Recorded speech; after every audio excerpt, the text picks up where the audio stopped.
Hey everybody out there, you're tuned in to 91.8 The Fan. I'm in my corner and I have a very fabulous guest in the corner. Would you like to introduce yourself to everybody out there? I will. This is Golbez speaking. And now I'm terrified, so let me go hide in a corner. No, don't be. I'm only Peter Beckman, the voice of Golbez, etc., etc. How you doing, Jackie? I'm doing great. How are you today? I am really well, thank you. I have to wonder that, you already have a naturally deeper tone. Is that doing that voice at all? Is that straining for doing it that low for so long? It is a little bit. My normal voice is, pretty much what you're hearing now, but it's gotten deeper because I've been doing theater since I was 11 years old, and that helps. Plus, I studied drama and theater in college, and your voice just gets deeper and deeper naturally. But it can also go higher and higher. I didn't expect that to come out of you, but now I know better. Yeah, I thought maybe of doing the whole thing like Richard Burton or Hunter S. Thompson, but decided just to be me today. Well, that's good. That way we'll get to know a little bit of you. And next time we can see an alter ego. Okay, I'll go for that. And now, obviously, the fans over here want to know is, how did you originally get into acting? Where did the original interest come from? Well, I suppose this goes way, way back to the late 50s, and I was in a drugstore with my mother, and I saw in the magazine rack a copy of this magazine called Famous Monsters of Filmland. Now, there's a title for a 9-year-old, and I begged and wheedled, and she finally bought me a copy, and as it turns out, it was rich in lore about makeup artists and filmmakers and the artistry behind that sort of film. And I just got hooked. Plus, I was thrown into the theater. My father was an art professor in Northern California, and two of his great friends were the heads of the speech and drama department there. So whenever they needed a juvenile for a part like in Auntie Mame or All the Way Home or something, I got corralled into doing it. And that put the hook in me, and I've been going strong with the hook ever since. And I always think theater is very interesting. I'm always kind of told that it has similarities to voice acting in the way that it's out there. You can be more fantasy-like. Yeah. Well, it's all playing a part, whether it's on the stage or in front of a microphone doing a video game. You have to know pretty much the character of who you're playing, and get into that to a large extent. Have you ever felt drawn to it yourself? I have, actually. Before I started doing this, I was like, I want to be an anime voice actor, not realizing how much of a niche that was. But you didn't pursue it, huh? I didn't. I wanted to do this and see if I could develop in a way, so maybe I'd get to that point. But I like this so much that I haven't really felt the need to go out of it. Right. Well, it's a good way to start. It's a very good way to start. The voice business is a difficult one. It's full of people, but we can always use new voices. Yeah, it's from what I hear, it's very competitive, and especially if you go into quote-unquote niche, which is anime or possibly video games, but they're growing, that can be really hard because there's so many people who get those roles, or they're used to getting, the roles where you have to dub over something. Right. Or if they're repeating roles like, Zangief in Street Fighter, which I did years ago, under a pseudonym, Anthony Landor. Unless you're doing, if it's a repeating role, you'll probably get it. But there's so much competition. Unbelievable. And actually, I remember when we talked a little bit before this interview, you were telling me how you were keeping your name separate. Could you explain that a little bit to the listeners out there? Yeah, I also act in pictures here and there and have for years, and wanted at first to keep the name Anthony Landor just for voice work, to keep it separate, from film work. so as to avoid confusion. But as it turns out, it just added to the confusion, because now, pretty much everybody knows that I'm Anthony Randall, which is fine. Wasn't that put on your book? I believe you were trying to keep it a big secret. Yeah. It ended up on the back cover of my novel. Yeah. So you've kind of done all of the creative aspects from what I've seen. You've been able to voice in many different ways: theater, acting, and then you've gone to writing. Is it just because you feel you're creative, or is it just due to the fact that you want to try everything? Or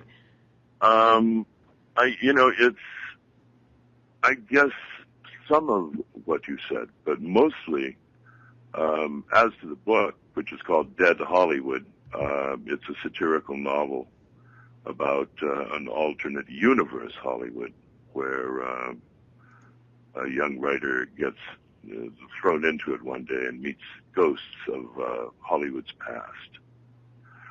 But that was something in particular. That book was something that I had to do. It was just something that I got the idea for one evening and thought, man, what a great idea. I've got to go forward with this, So I did. It took 7 long years to write and a lot of revisions. But that's the way books are. I did study screenwriting in the 70s up at California Institute of the Arts, CalArts, up near Magic Mountain, North LA County, with Alexander McKendrick, Sandy McKendrick, who directed Alec Guinness in 2 of his greatest movies, The Man in the White Suit and The Lady Killers. Have you seen either of those? I've seen The Lady Killers, yes. Wonderful movie.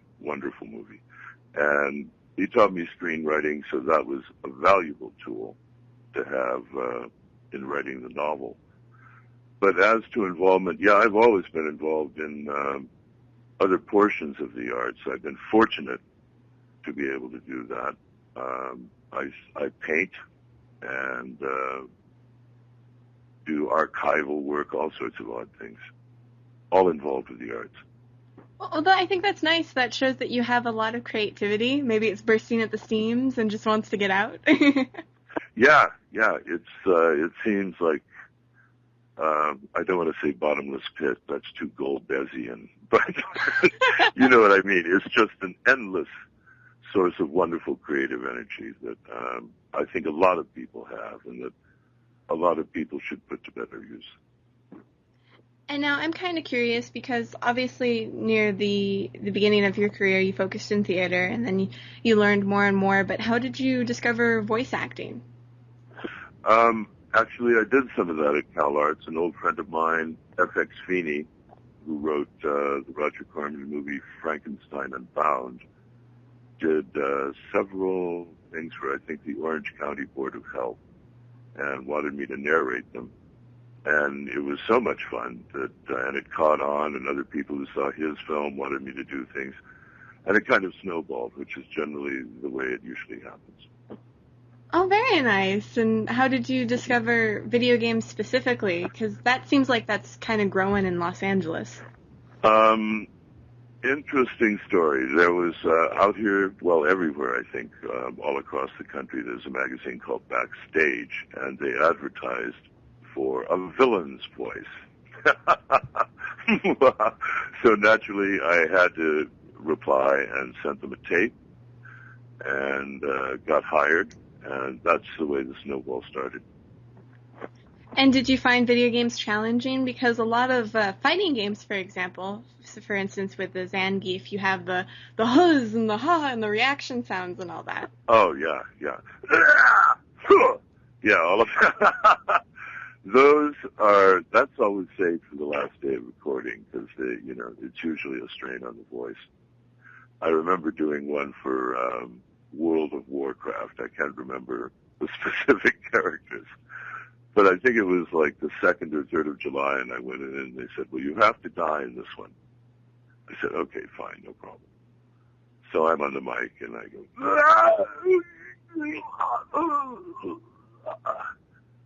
40 times. Oh, God. And the next 3 days I couldn't speak at all, I discovered sign language and silent movie acting again. It was pretty weird. Some Charlie Chaplin for you. I'm sorry? Some Charlie Chaplin for you. Oh, yeah, no, exactly. Buster Keaton and, yeah, all of them. But most of them aren't that bad. Zangief is pretty easy to do. Of course, a lot of people expect you to look like the character, and, I'm not that muscular, and I don't have a mohawk, so It's they don't believe it. It's actually funny. We have a staff member on our radio who's he's a big Street Fighter fan. Like, his whole show revolves around Street Fighter, and forever he had this picture of Zangief at a tea table sipping tea. That is something I think Zangief might not mind doing. And maybe that's more of the idea they should have. Yeah. So no, I love doing that, and I love working with those people, especially Taliesin Jaffe, who directed that, and several others. They're a lot of fun. Most people in the business are wonderful fun to work with. Yeah, it seems like in voice acting, everybody kind of knows each other. There's that big circle of people, and everybody's just fun.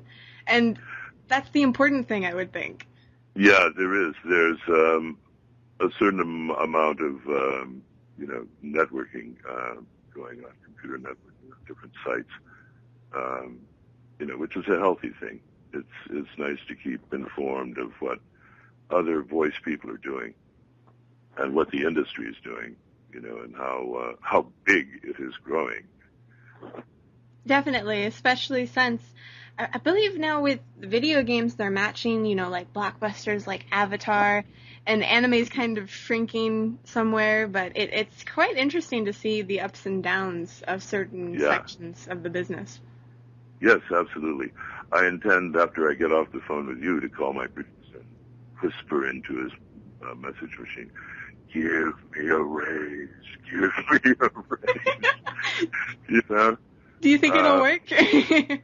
I remember we were down at, I live in Los Angeles, that's where I'm speaking from, and we had the premiere of Street Fighter 4 down here at the David Geffen Contemporary Museum in Little Tokyo. And I think they put an ad in one of the local freebie papers, like the LA Weekly or something, talking about it, and 3,000 people showed up. Ooh, Absolutely amazing. I had no idea, that there was that serious a following for Street Fighter in particular. I know how old the first one was, but I was just amazed, and my producer took me out front, and I checked out the line and was just aghast. And he said, to the line in general, he said, "This is the voice of Zangief." And all these people went, "Yeah!" And when we got back inside, I told him, I looked him in the eye, and I said, "More money, more money." But that was really an eye-opener for me as far as, the popularity of these things, because a lot of people such as myself who get into voice acting, especially for video games, get into it so fast. They have to acclimatize themselves to that world and have no idea, most of us had no idea how huge it was. Yeah, geekdom seems like it's just branching off and becoming bigger. I mean, you're actually in a really good area. There's, anime conventions and things really close to you. I believe the biggest one, Anime Expo, 50,000 people in a single weekend at the Los Angeles Convention Center. Yeah. It's insane. I've been there. It is mind-boggling to me. Yeah. And I'm kind of curious if you ever were interested in getting the chance to go to a convention, or if you'd ever want to, appear. I would love to. Nobody has asked me as yet. If they're interested, all they have to do is contact my agent, who is the Rogers Orion Agency in Los Angeles, and I'd be happy to go to one of them, but well, I nobody think has a asked. lot of fans would love it just because you can snap into the voice so easily, and it'd be nice for you to see the culture expanded. It's Oh, so I would love it. I would love it. I mean, I know that all kinds of people go there from every walk of life, and that would be fantastic. When I go into stores or shops, sometimes people will say, "You have such a wonderful voice," and I say, "Thank you very much." They say, "Would you do voiceovers?" And I say, "Yeah, I do. I'm a villain in video games." They say, "No."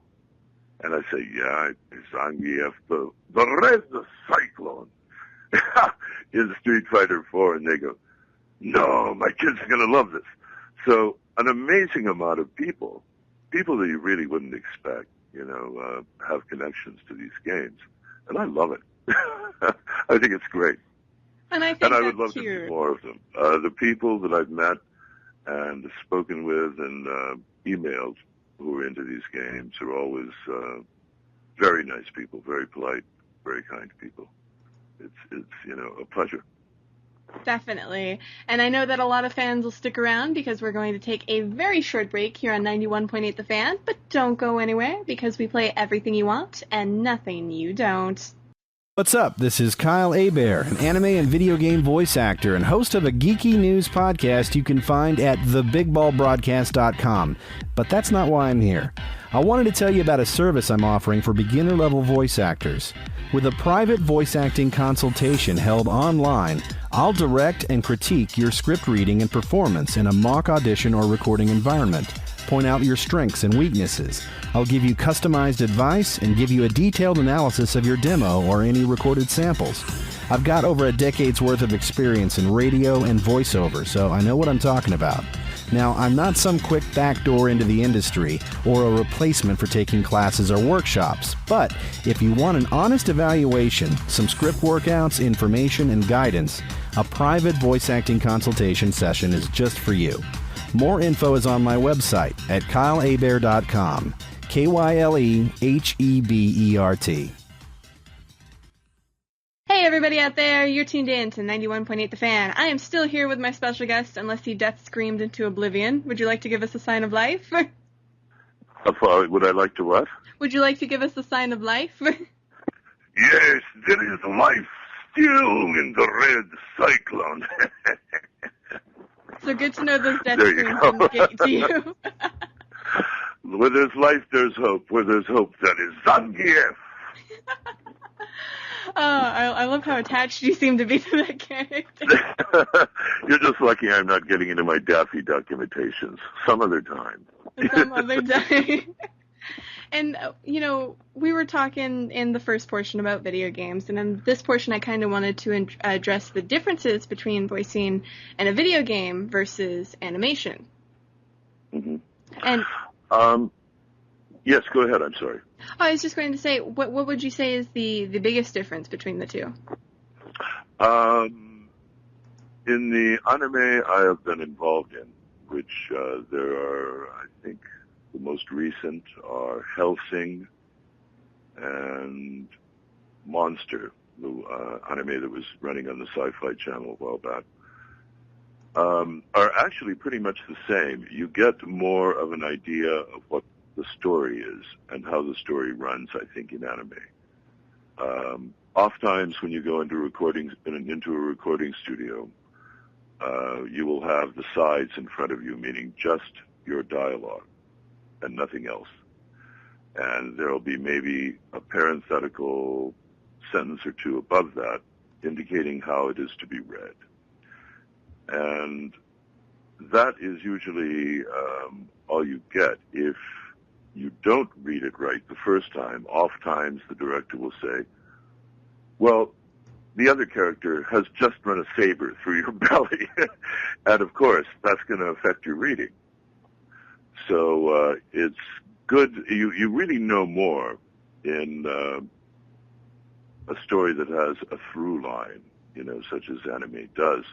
In a video game, there's usually so many levels, so many dimensions to it, that it would take an actor quite a while of quite a bit of homework, pre-recording homework to get all that straight.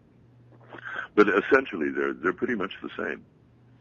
Well, I know with Monsters specifically, I remember way back when I say way back as if it's been forever. It's only been like a year. When that series was getting a lot of promotion, and we talked with Patrick Seitz, who I believe is the vocal director. And he was telling me about how intricate and sort of twisted the story was in terms of its mature themes and how it was just really intricate. Yes. I hadn't realized, especially with Dissidia. I want to say hello to my favorite gamer out in Maryland. Hi there, Kit, who has been kind enough to provide me with a rundown of the story in Dissidia, and I think I'm on my third read of it, and I'm still, got a lot of questions that I need answered. But if they have me back for the next Dissidia, which I hope they do, I will be more prepared this time. So the interaction of gamer, fans, and voice artists cannot be underestimated. The gamers always know a lot more about the character, about the story, the ins and outs, the labyrinths in video games. Always know more than the actor. Well, the games can take, so long, and a lot of times you guys don't have the time or the money, because I know they don't give you the games for free. No, they don't. To go through them and play them. So I'm sure it's nice to get that insight. Yeah, it is. It is. I love hearing about it. Love reading it. It gives me a much deeper understanding of the character, and as I said, that's good for the next time. Do a better job that way. Well, I know everybody was happy to hear you in the second installment, which came out last month. I believe 22nd of last month, if I remember correctly. Yeah. Yes, so a lot of fans were really excited to hear you return, just as evil as before. Oh, that's wonderful. No, I love doing it. They're a great bunch over there. We record in a studio called Skylark Studios in Burbank, and everybody there is great to work with. Plus, they have a good refrigerator. I've always wanted to know what studio that was. I always thought it was Studiopolis. Thank you. Yeah, there it is. No, it's Skylark on, I believe, Hollywood Way in Burbank. Well, that's new information for me. Yes. Now I get to stock a studio. No, I'm kidding. Most of them are recorded in Burbank. Funny thing, but most of the video games, in fact, I'd say almost 90-some% of them have been in Burbank. There's one studio in West Los Angeles off Venice Boulevard that does it, but other than that, they're all in Burbank. It's a hotbed of video game activity. Well, now if you want to be a video game voice actor, you know where to live. Yeah. Right. Hang around Burbank, you're bound to meet them all, And now, obviously, the fans would like to know if you're in any projects that you can promote to us, or anything that you're working on that you can talk about. Mm-hmm. Wonderful. Well, there is my book, Dead Hollywood, which you can read portions of if you're over 18. It is an adult book, a satire, and you can read about that at deadhollywoodbook.com. And if you're over 18, you may have to be over 40 actually to understand it. But it's a fun kind of satirical romp through an alternate universe Hollywood. Other than that, there is a video game, another one coming up that I can't talk about yet. I would be happy to talk about with you once the confidentiality agreement I signed is up. But that's going to be a wonderful game, and soon I'll be able to tell you about that one. We love those NDAs. I'm sorry? I said we love those NDAs. Yeah, well, a little bit of a hook there, a bit of temptation for you. So, other than that, I have a picture coming out that I acted in called Keen's Wonder Mine, and that's Kean''. It's the name of an old disused copper mine up in Death Valley, which is where we shot a lot of it. and that should be coming out, I believe, in about 6 months. So you can look for that. I don't know if there's anything online yet about it or not. And, the first picture I ever did when I got out of CalArts back in the 70s was Orson Welles' last movie, The Other Side of the Wind. And I've seen a couple edits of it, and I guess I'm still in it. I'm hard to recognize, though, because I have long hair and a huge, long red beard. But that'll be out, I think, on Showtime coming up toward the first or end of this year. Oh, well, we'll have to look out for that one. And please do. Yeah, it's an amazing movie. I worked on it for like 3 weeks, and it was great. John Huston stars in it, Susan Strasberg. I think Marlene Dietrich is even in it. A lot of great old movie stars. It was a lot of fun. I also have to wonder with the one that was filmed in Death Valley, I hope you didn't film in the summertime. No, we didn't. But the last time we were up there, the director is an absolute madman named John Frady, who's done a lot of wonderful, weird movies. And we went up there. We said, well, this time we'll take tents. We won't have the expense of staying at the Furnace Creek Inn, which is the really nice hotel up there. We're going to use tents. And it happened to be the day that Death Valley had the worst sandstorm in its history. 75-mile-an-hour gusts, sand burning your eyes and everything. We're out there romping around, pretending everything's grand, But it was hard, The movies are kind of always hard to make, especially if they're on location. But I love the desert. That was about the 6th or 7th time I've been up to Death Valley.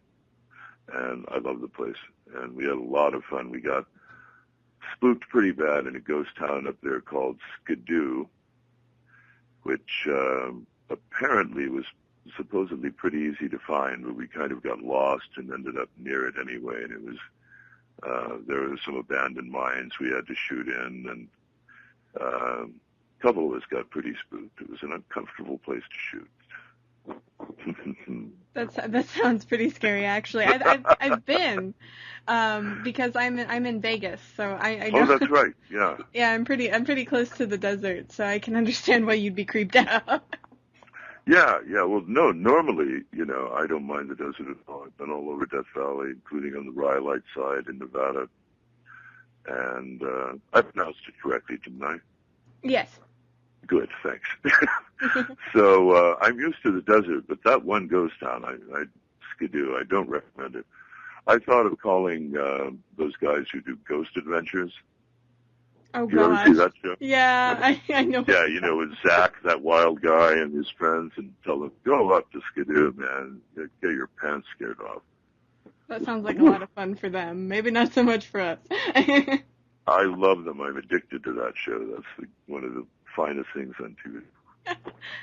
And now, is there any place on the internet that maybe people can follow you for any upcoming projects you might have? Do you Twitter, Facebook? Do you do anything like that? No, I don't. The only sites I think that I'm on currently, I'm going to be going back on Twitter and Facebook in about 6 months. I'm up for this job that I can't talk about yet, but if that goes, I'll have to go back on. Right now, they can find some things out at. I think you have the links there for the Cosmic Forces. Yes, I do. I can link that in our live chat. That way, people can get to it. Hot dog. All right. So tell me, what is your favorite color? My favorite color is blue. Mine too. Good. Yay! That was right. I wanted you to ask, and I thought it would be safer to ask you first, so there you go. Well, yes, we both like blue. Yeah, all right. And as we're getting near the end of this interview, I'm kind of curious if you'd be willing to participate in a 91.8 The Fan tradition. What is the number again? 91.8 The Fan. 91.8. Sure. I would be absolutely honored. Wonderful. We ask everyone if they'd be willing to do a radio bump for us, and we do the takes live on air, so if we get a blooper, everybody gets to hear it. Wonderful. Well, one take Beckman will get it right the first time. Awesome. And you already wrote down the numbers, or memorized the numbers. I wrote it down. Are you ready? Yes, I'm ready. Okay. This is Zangief, the Red Cyclone. And it is my deep wish that all of you listen to 91.8, The Fan. I will be very angry if you don't. That was amazing. There you go, Jackie. That was great, and you didn't mess up, and a lot of fans are going crazy over that one. So hot dog, I love it. that should be my new saying, hot dog. All right. I would, before I go, like to say hello to a couple of fans, Bob and Dimitri down in New Mexico, and Amid. And, of course, Kit. Hi, Kit. Is there anything else you'd like to tell the listeners out there? No, I think that'll do for now. Thank you so much, Jackie. This was a lot of fun. Thank you. I had a great time. Anytime you like, I'd love to be on again. Wonderful. And for anybody out there that missed this awesome interview, shame on you. I'm shaking my finger at you, but you can't see. It'll be up on the website within the next few days, so keep your eyes peeled to 91.8 The Fan. Everything you want and nothing you don't.